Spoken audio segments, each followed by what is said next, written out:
받으신 하나님의 말씀은 골로새서 3장 22절에서 4장 1절까지의 말씀입니다. 골로새서 3장 22절에서 4장 1절까지의 말씀입니다.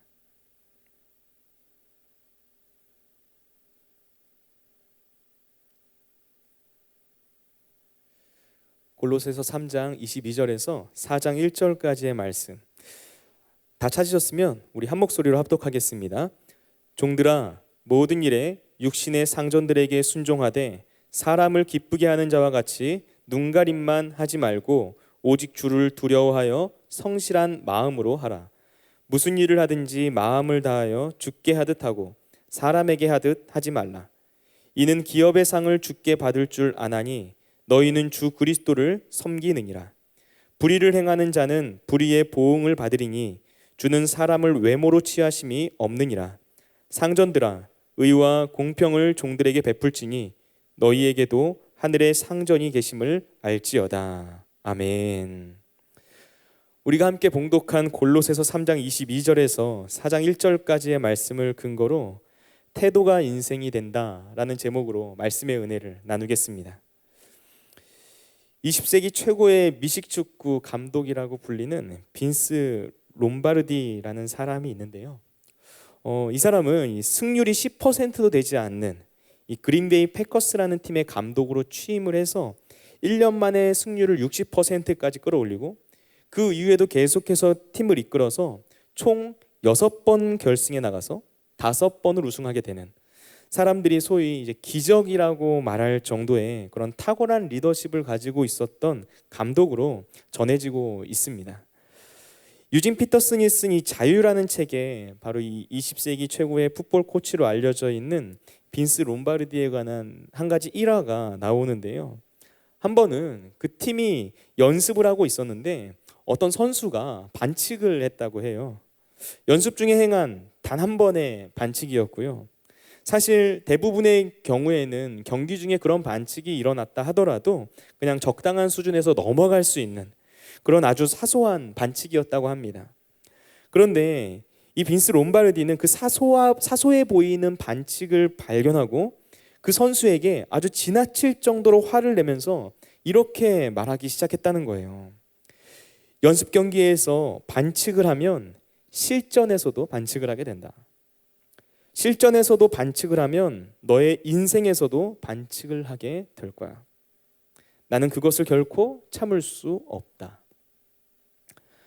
정식 풋볼 경기도 아니라 그냥 연습 중에 있었던 단 한 번의 반칙, 너무나 작아 보이는 이 사건이 이 선수가 뛰는 경기에 영향을 끼치는 것은 물론이고 그 선수의 인생에까지 영향을 끼치게 된다라고 말했던 거예요.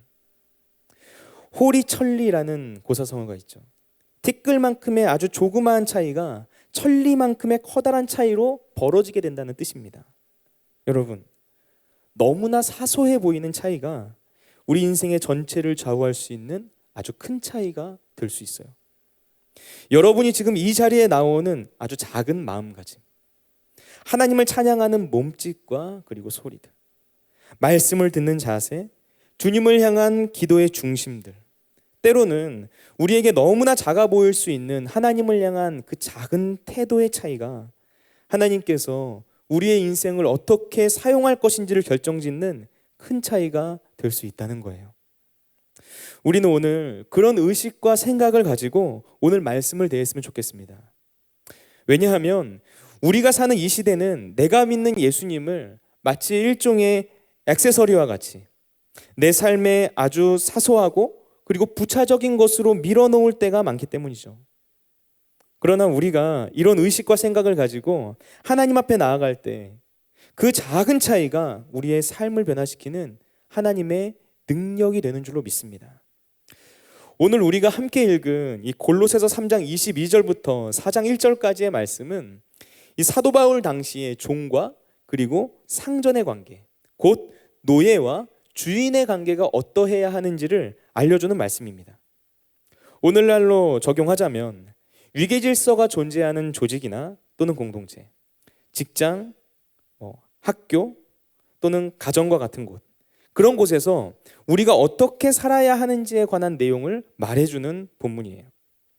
이 말씀을 통해서 사도 바울은 종이나 상정과 같은 어떤 사회적인 신분을 넘어서 모든 사람들의 삶을 관통하고 있는 가장 중요한 삶의 원리에 대해서 말해주는데요. 그건 바로 태도에 관한 문제입니다. 바울은 이 말씀 속에서 노예 제도가 옳은 것인지 아니면 잘못된 것인지를 논증하거나 판단하려고 하지 않아요. 오히려 그들 각자에게 주어져 있는 삶의 현실, 시대의 문화와 그리고 한계 안에서 살아갈 수밖에 없는 인간이 스스로의 힘과 능력으로 지금 당장 바꿀 수 없는 그 삶의 현실과 상황 안에서 그리스도인이 이 세상을 어떻게 살아가야 하는지, 과연 어떻게 살아가는 것이 옳은 것인지 그 문제를 이야기해 주고 있는 본문입니다. 우리가 그리스도인으로서 이 세상을 살아갈 때 어떤 태도로 살아가는 것이 하나님께서 원하시는 것이고 또 기뻐하는 것일까? 첫 번째, 하나님을 의식하는 영적인 태도를 가져야 한다는 거예요. 얼마 전에 제가 조금은 우연한 계기로 어떤 강연을 하나 듣게 되었는데요. 그 영상에서 강의를 하시는 분이 대기업에서 아주 오랫동안 인사 관리를 담당했던 분이더라고요. 우리나라에서 내놓으라고 말할 만한 그 조직에서 사람들을 관리했던 경험을 바탕으로 취업 준비생이나 또는 직장인들에게 강연을 하는 거였어요. 그런데 그분이 강연 중에 이런 말을 하더라고요. 자신이 인사 관리를 오랫동안 했더니 사람을 보게 되는 자기만의 특별한 관점과 철학이 생기게 되었다는 거죠. 그런데 그분이 사람을 볼 때 가장 중요하게 보는 어떤 특정한 요소가 있었는데 그게 뭐냐면 자기가 사람을 볼 때 가장 중요하게 보는 건 그 사람의 어떤 실력이나 또는 성과 같은 것이 아니라 그 사람의 태도라는 거예요. 이 사람이 어떤 태도로 자기에게 맡겨진 업무를 하고 있느냐, 이 사람이 어떤 태도로 사람들을 대하느냐, 이 사람이 어떤 태도로 말하고 소통하느냐, 바로 이 점을 본다는 거예요. 왜 그런지 그 이유를 들어보니까 사람이 조금 실력이 부족해도 이 기본적인 태도가 준비되어 있으면 그런 사람은 언젠가는 반드시 성과를 내게 되어 있다는 거예요. 그래서 성과가 조금 저조해도 태도가 되어 있는 사람은 기다려준다고 하더라고요. 이런 사람은 언젠간 반드시 성과를 내게 되어 있으니까, 자신이 그런 것들을 많이 보았고 또 경험했으니까 그렇게 한다는 거예요. 제가 그 강연을 보면서 든 생각이, 사람이 어떤 태도를 가지고 살아가느냐에 관한 문제는 비단 성경에서만 말하는 이야기가 아니라는 걸 생각하게 됐어요. 이건 성경에서만 나오는 아주 특별한 이야기가 아니라 세상에서도 소위 성공의 법칙과도 같은 것, 올바른 태도를 가지는 것이 바로 세상에서도 말하는 성공의 법칙이라는 거죠. 그렇다면 우리는 여기서 이런 질문을 할 수 있겠죠. 세상에서의 성공을 위해 살아갈 때도 태도가 중요하다고 말하는 것처럼 성경도 그와 동일한 이야기를 하는 것일까? 기업이나 조직의 인사 담당자나 혹은 리더 그룹이라고 말할 수 있는 사람들이 그 사원들의 태도를 중요하게 생각하고 그것들을 평가하듯이 하나님도 그런 개념으로 우리의 태도를 바라보시면서 우리를 평가하시는 걸까? 이런 질문 할 수 있지 않겠나요? 그런데 여러분, 우리는 여기서 세상에서 말하는 태도에 대한 관점과 하나님께서 보시는 태도에 대한 관점 사이에는 근본적인 차이점이 있다는 걸 생각해야만 합니다. 하나님께서 보시는 우리의 태도에 대한 중요한 관점 중 하나가 오늘 본문 22절 말씀에 나오고 있는데요. 우리 다 같이 오늘 본문 골로새서 3장 22절 말씀을 한번 읽어보도록 하겠습니다. 22절 말씀입니다. 종들아, 모든 일에 육신의 상전들에게 순종하되 사람을 기쁘게 하는 자와 같이 눈가림만 하지 말고 오직 주를 두려워하여 성실한 마음으로 하라. 아멘. 지금 사도 바울은 여기서 우리의 마음의 태도, 우리의 영적인 태도에 관해서 말하고 있는 거예요. 오직 주를 두려워하여 성실한 마음으로 하라라는 겁니다. 우리는 내가 속한 직장이나 학교 또는 내가 속한 조직에서 바른 태도를 가지고 살아가야 하는 게 분명 맞는 거예요. 그런데 세상 사람들이 말하는 태도와 우리 그리스도인들이 가져야 하는 태도는 우리가 어떤 일을 하는 동기에 있어서 아주 근본적인 차이점이 있는 거예요. 우리 그리스도인들이 바른 태도를 갖는 이유와 근거, 그 동력은 우리 인생의 참된 주인이신 하나님을 두려워하는 마음, 하나님을 경외하는 마음, 매 순간 하나님을 의식하는 삶의 자세, 바로 이게 우리가 이 세상을 살아가는 그리스도인들의 영적인 태도라는 거예요.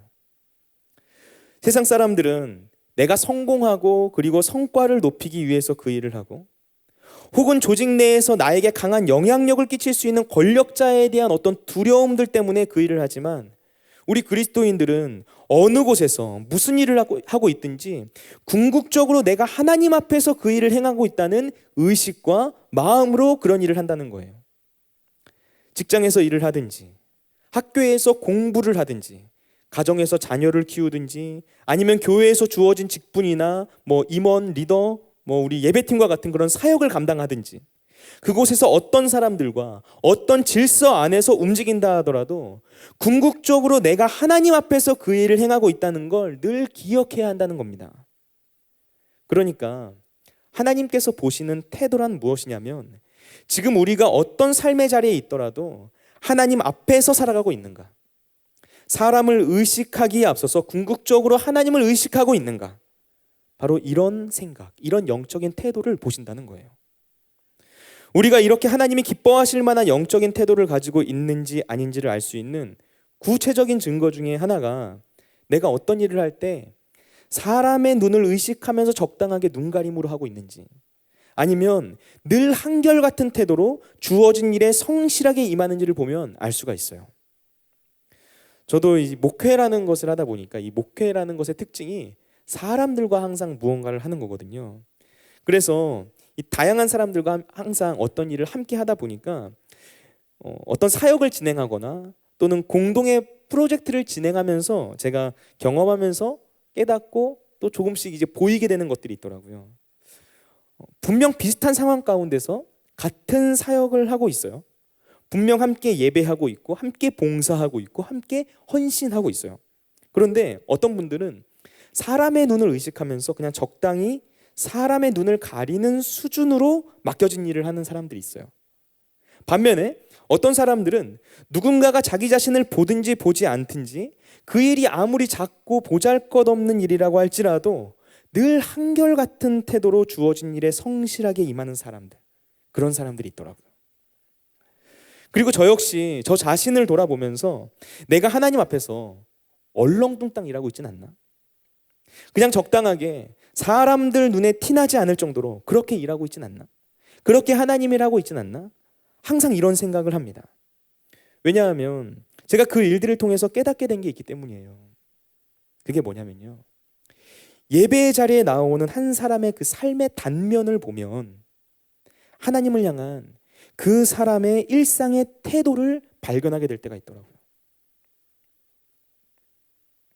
제가 이런 말을 하면, 아니 목사님, 어떻게 그 사람이 어떤 그런 짧은 모습만을 보고서 그 사람의 전체를 판단하려고 하십니까?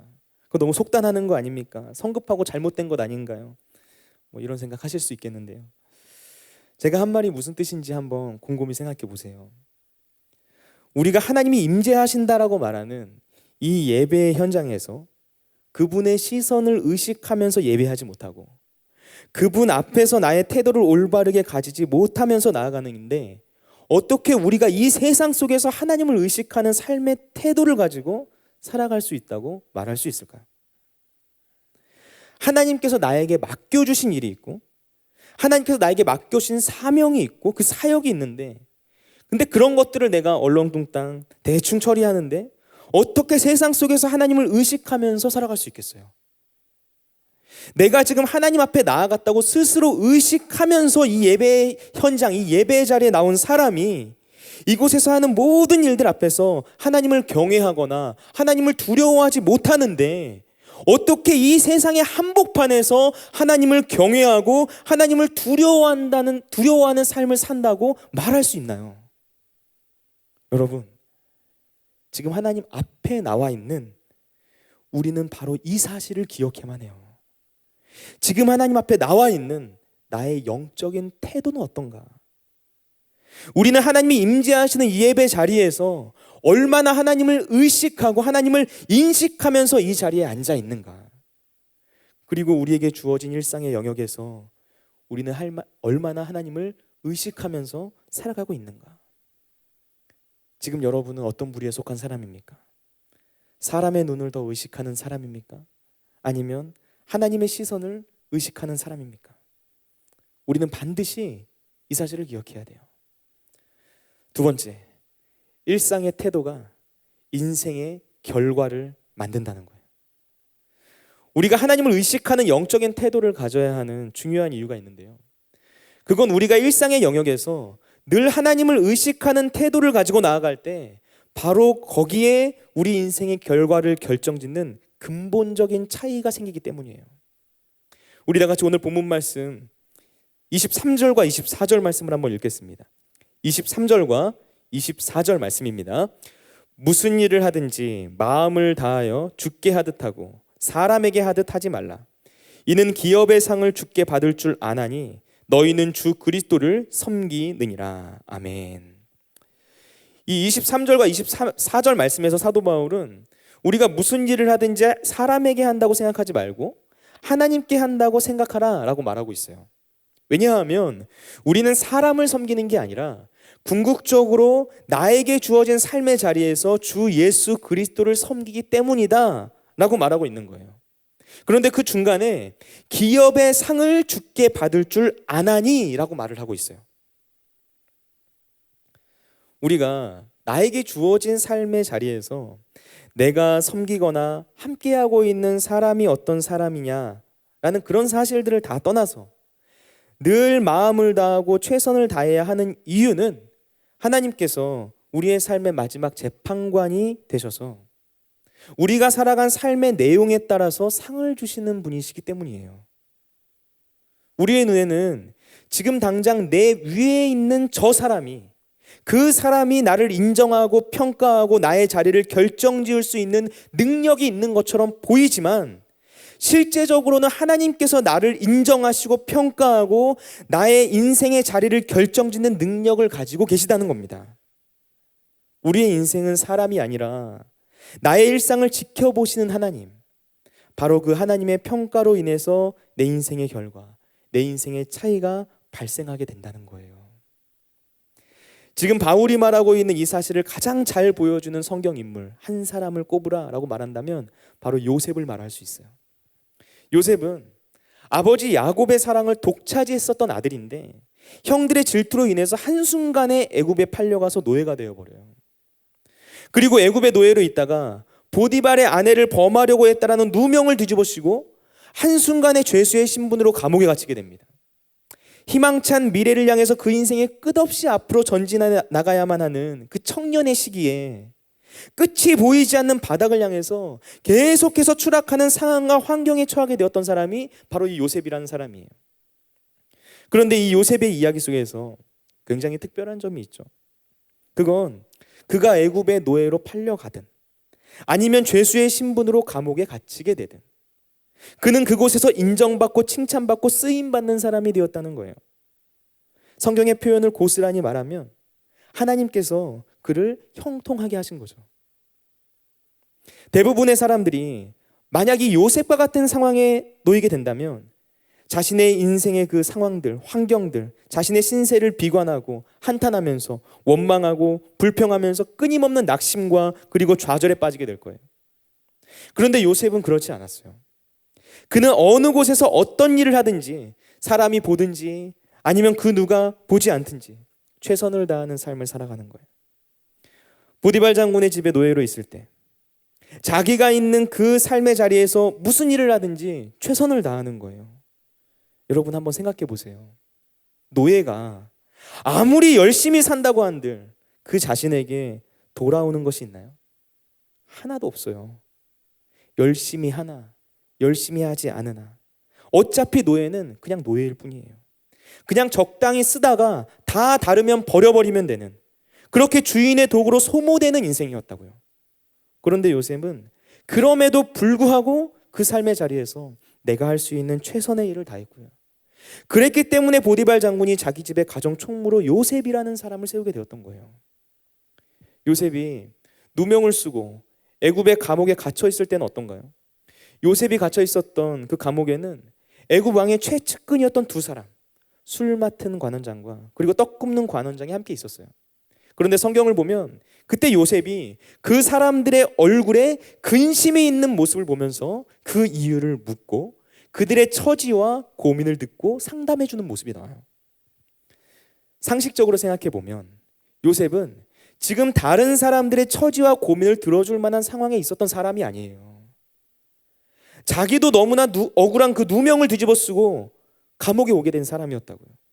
웬만한 사람이면 내가 지금 처해 있는 절망적인 상황과 환경만 내 눈앞에 보이지 다른 사람의 상황과 환경들 이런 거 신경 쓸 겨를이 없어요. 그런데 그런 그가 감옥에서 다른 사람들의 얼굴빛을 살피고 있었다는 거예요. 이게 바로 요셉이라는 사람이었어요.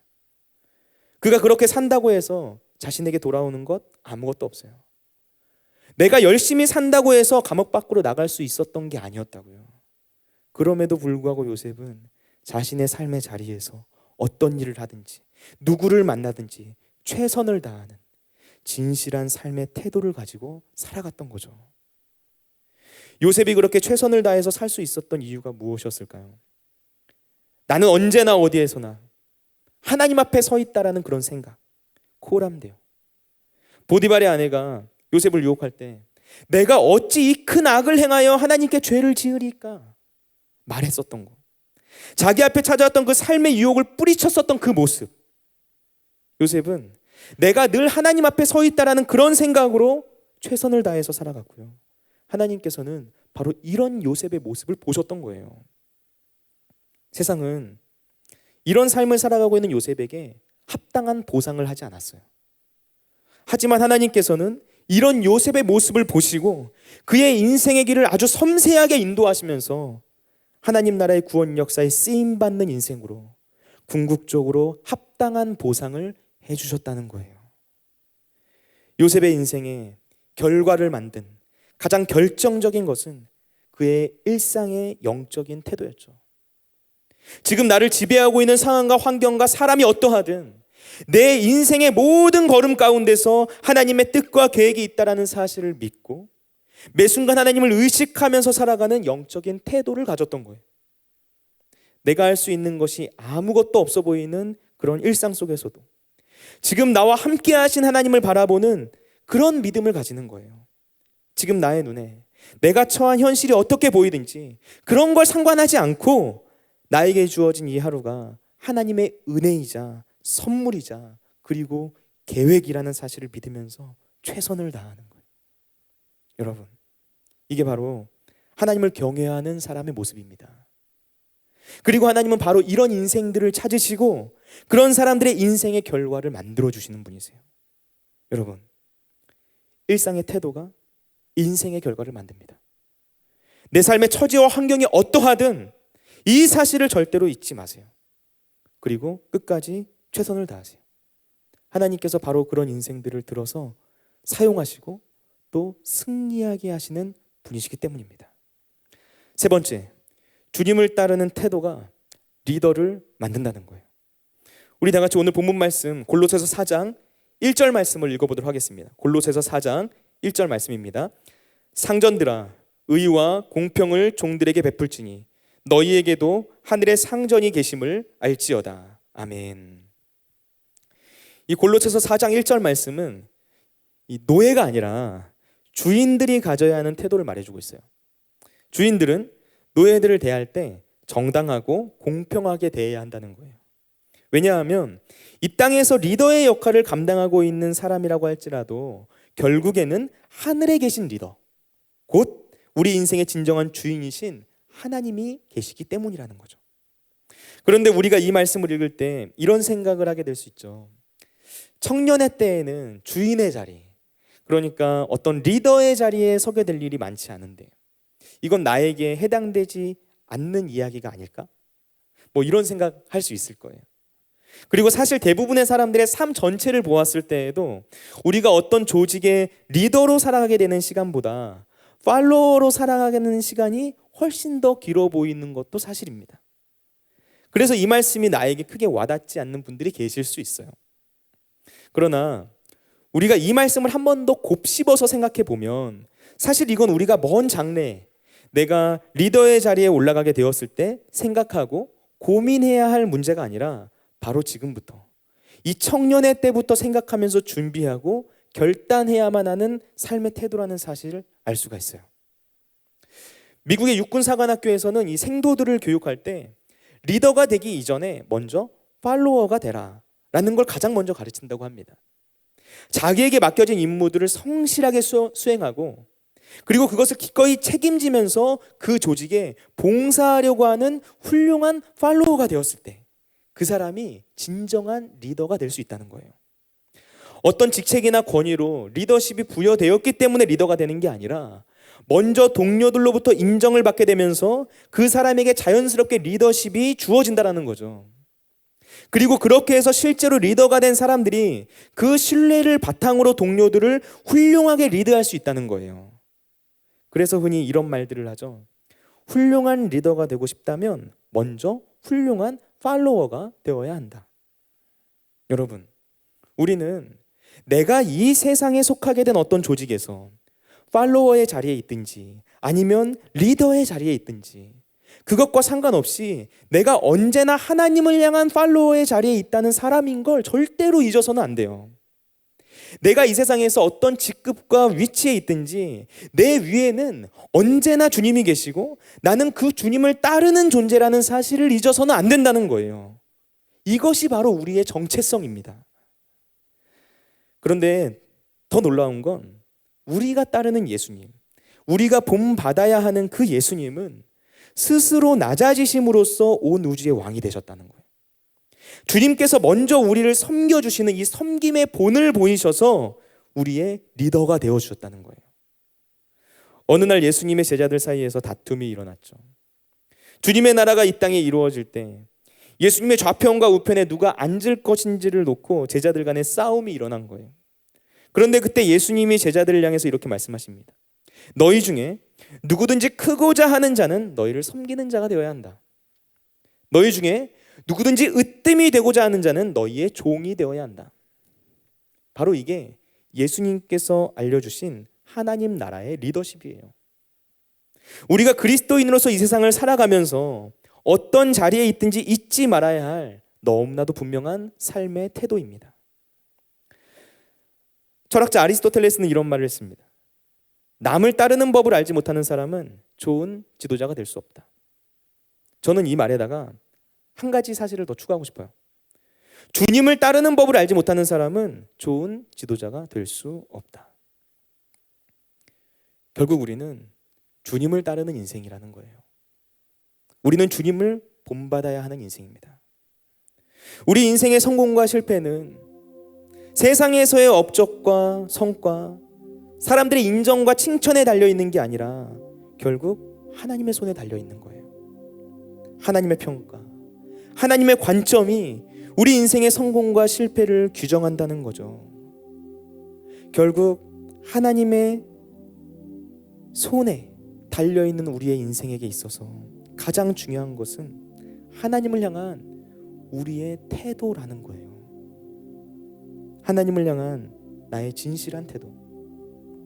나를 위해 십자가에서 죽으신 그분을 내가 끝까지 따르겠다라는 바로 그런 태도. 그 주님의 모습을 조금이라도 더 본받으려고 하는 삶의 태도. 하나님을 향한 이런 태도가 곧 우리의 인생 그 자체가 된다는 거예요. 여러분, 초대교회 당시에 기독교가 급속도로 부흥할 수 있었던 이유는 수많은 기독교인들이 철저히 주님을 따르고 예수님을 본받는 인생을 살았기 때문이었어요. 그들의 가치관과 생각이 세상과는 너무나도 달랐던 거예요. 종이든 상전이든 모든 사람들이 나보다 더 높은 곳에 계신 하나님을 의식하는 그런 태도로 삶을 살아갔어요. 초대교회 당시에 그리스도인들을 만나서 그들과 대화를 나누고 또 함께 살을 부대끼면서 살아갔던 사람들은 그들의 삶 속에서 어떤 진정성 같은 것을 느꼈어요. 종이든 주인이든 그들의 삶의 자리와 그런 위치들을 다 떠나서 그들이 가지고 있었던 하나님을 향한 그런 진실한 태도, 믿음의 진정성 앞에 결국 무릎을 꿇게 되었던 거예요. 예전에 그 누군가 인생의 태도에 관한 말들을 하면서 이런 말을 했는데 그 말이 저는 아직도 기억에 남아요. 효율성이 속도라면 진심은 순도이고 전심은 농도이다. 한 번 더 말해볼까요? 효율성이 속도라면 진심은 순도이고 전심은 농도이다. 인생을 효율성으로 살면 안 되고 진정성으로 살아야 한다는 거예요. 내가 많은 일을 주어진 시간 안에 빨리 하는 게 중요한 게 아니라 모든 일에 진심을 담아서 하는 게 중요하다는 거예요. 직장에서 일을 하든 학교에서 공부를 하든 아니면 자녀를 양육하든 세상에서 하는 모든 일들이 다 그래요. 우리가 하나님 앞에서 하는 일들, 예배를 드리는 것, 찬양을 하는 것, 기도를 하는 것, 이런 것들 역시 마찬가지입니다. 효율성으로 하는 게 아니라 진정성을 가지고 해야 되는 거예요. 속도가 중요한 게 아니라 순도와 농도가 중요한 거예요. 하나님께서 우리에게 준 삶의 자리, 그리고 시간 앞에서 우리가 인생을 효율적으로, 그런 효율성으로만 살려고 하면 그냥 무엇이든지 빨리빨리 하는 것에 내 인생의 목적을 두면 그 인생에는 쌓여지는 게 없어요. 그러나 진정성 있는 하루하루를 사는 사람은 그 인생의 시간들이 차곡차곡 하나님 앞에 쌓이게 된다는 겁니다. 그렇게 진실한 태도로 하나님 앞에 쌓여진 인생이 하나님께 쓰임받는 거예요. 나의 실력과 능력이 아무리 뛰어나도 결국 하나님께서 쓰시지 않으면 그건 아무것도 아닌 거예요. 그러나 우리의 실력과 능력이 부족해도 하나님께서 쓰시고자 하시면 그 사람은 그 누구도 막을 수가 없어요. 하나님께 쓰임받는 인생이 될 수 있도록 늘 진실한 삶의 태도로 주님 앞에 나아갈 수 있게 되시기를 예수님의 이름으로 축원을 드립니다. 우리가 인생을 향한 하나님의 그 계획을 신뢰하면서 언제나 어디서나 하나님을 의식하는 그런 코람데오의 삶을 살아갈 때 그 작은 삶의 태도가 우리 인생의 결과를 바꿔놓을 거예요. 왜냐하면 하나님께서 그런 사람들을 반드시 사용하시기 때문이죠. 우리 다 같이 이러한 마음을 가지고 찬양하고 기도하며